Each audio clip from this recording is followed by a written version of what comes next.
8వ తారీఖు నాడని చెప్పినాం. చెప్పినట్టుగానే కొడంగల్లో ఎక్కడో కాదు, ముఖ్యమంత్రి గారి సొంత నియోజకవర్గం కొడంగల్లో కూడా ఇంతవరకు రైతు బంధు పడని 670 మంది జాబితాతో సహా, రైతుల జాబితాతో సహా, వాళ్ళ పేర్లు, ఫోన్ నంబర్లు, వాళ్ళ ఇంటి అడ్రస్తో సహా మేము చర్చకు సిద్ధమై బయలుదేరిపోతా ఉన్నాం. అట్లాగే రాష్ట్ర వ్యాప్తంగా మరి జరగని రుణమాఫీ, పడని రైతు బంధు, అదేవిధంగా రాని బోనస్సు, రైతు శ్రేయస్సుకు సంబంధించి ప్రతి అంశం మీద విస్తారంగా చర్చించడానికి మా పార్టీ నాయకత్వం మొత్తం కూడా సిద్ధమై మొత్తం సమాచారంతో సహా, ప్రభుత్వ అధికారిక సమాచారంతో సహా మేము ఇవాళ ప్రెస్ క్లబ్కు బయలుదేరిపోతా ఉన్నాం. ముఖ్యమంత్రి గారు నిన్ననే బయలుదేరి ఢిల్లీ పోయినారంట. మేము అనుకున్నాం వస్తారేమో అనుకున్నాం, ఆయనే ముచ్చటపడి పిలిచిండు కదా వస్తారేమో అనుకున్నాం. రావడం లేదని నేను అనుకుంటా ఉన్నాను, ఎందుకంటే ఢిల్లీలో ఉన్నానని చెప్తున్నారు. మరి వ్యవసాయ మంత్రి గారు వస్తారా, లేదా ఇంకెవరన్నా బాధ్యత గల మంత్రి గారు వస్తారా, లేక ఉప ముఖ్యమంత్రి గారు వస్తారా మాకు తెలియదు. ఎందుకంటే ముఖ్యమంత్రి గారు స్వయంగా విసిరిన సవాల్ కాబట్టి తప్పకుండా వారి ప్రభుత్వం నుంచి ఎవరైనా ఒక బాధ్యత గల వ్యక్తి వస్తారని నేను అనుకుంటా ఉన్నా. మేము పోతాము, అక్కడ ఎదురు చూస్తాం. ఎవరన్నా బాధ్యత గల మంత్రో ఉప ముఖ్యమంత్రో వస్తే వారితో కూడా మాకేం భేషజం లేదు. ముఖ్యమంత్రి రావాలి అని మేమేం అంటలేం. ముఖ్యమంత్రి గారి తరఫున ఒక మంత్రి వచ్చినా వారితో చర్చించడానికి మేము సిద్ధంగా ఉన్నాం. ఎందుకంటే ఇంపార్టెంట్ సబ్జెక్ట్, రైతుల సబ్జెక్ట్ కానీ, తెలంగాణ యువత సబ్జెక్ట్ కానీ, 2 లక్షల ఉద్యోగాలు ఇస్తానని చెప్పి అశోక్ నగర్లో ఛాయ్ అడ్డా మీద ఛాయ్ దాక్కుంటా రాహుల్ గాంధీ గారు స్వయంగా ఇచ్చిన మాట మీద కూడా చర్చించడానికి సిద్ధమా అని ముఖ్యమంత్రి గారు అన్నారు. దాని గురించి కూడా మేము సిద్ధమే.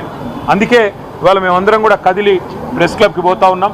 అక్కడ ఎవరో ఒక మంత్రి గారు, బాధ్యత గల మంత్రి గారు వచ్చినా చర్చించడానికి మేము సిద్ధంగానే ఉన్నామని చెప్పి తెలియజేస్తూ, మరి ముఖ్యమంత్రి గారు మాట నిలుపుకొని తప్పకుండా హాజరు కావాలని, ఇవాళ హాజరు కాలేని పక్షంలో మరొక రోజు వారు ఏ స్థలం చెప్పినా, ఏ తేదీ చెప్పినా, ఏ రోజు చెప్పినా, ఏ డేటు ఏ టైం చెప్పినా తప్పకుండా మేము వస్తాము మా పార్టీ తరఫున. మళ్ళొకసారి వారి సవాల్ను స్వీకరిస్తూ, వారికి విజ్ఞప్తి చేస్తూ, చర్చలో తప్పకుండా ఎవరైనా మంత్రి గారు వస్తే వారికి కూడా ముఖ్యమంత్రి గారికి చెప్పాలనుకున్న అన్ని విషయాలు, రాష్ట్రంలో రైతులకు జరుగుతున్న మోసాలు, రాష్ట్రంలో రైతులకు చేస్తున్న అన్యాయం మీద వివరించి చెప్పడానికి మేము సిద్ధంగా ఉన్నామని మళ్ళొకసారి తెలియజేస్తాం.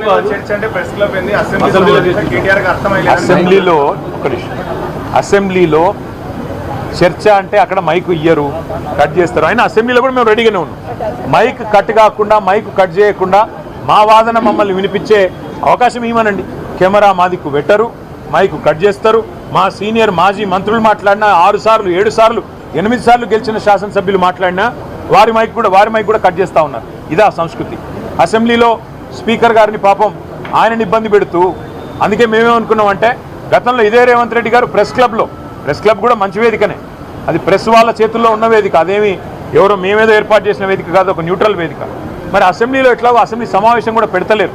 మేము అడిగినాం గతంలో ఫార్ములా ఈ మీద చర్చ పెడితే అసెంబ్లీలో పెట్టమని అడిగినాం, పెట్టలేదు. ఆ రోజు ఫార్ములా ఈ మీద చర్చ లేదు, ఈరోజు ఫార్మర్ మీద చర్చ లేదు.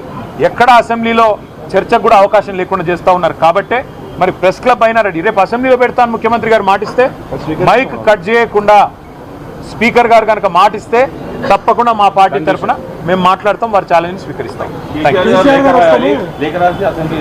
ఇప్పుడు కేసీఆర్ గారే నడుపుతున్నారా ప్రభుత్వాన్ని, లేక ఇంకెవరైనా నడుపుతున్నారా మాకే తెలియదు. ఇప్పుడు కేసీఆరే అసెంబ్లీ పెట్టాలి, కేసీఆరే నిర్ణయాలు చెప్పాలి, కేసీఆరే ముందు చెప్పాలి ఏదైనా సరే. మరి మీకు కదా ప్రజలు ఓట్లేసింది, మీకు కదా 420 హామీలు, మీరిచ్చిన హామీల ఆధారంగా కదా ప్రజలు ఓట్లేసింది.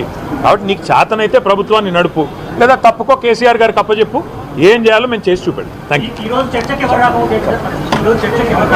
రారు అని ముందే మీరే డిసైడ్ అయిపోయారా? పారిపోయిందా? అకే మీరు రండి.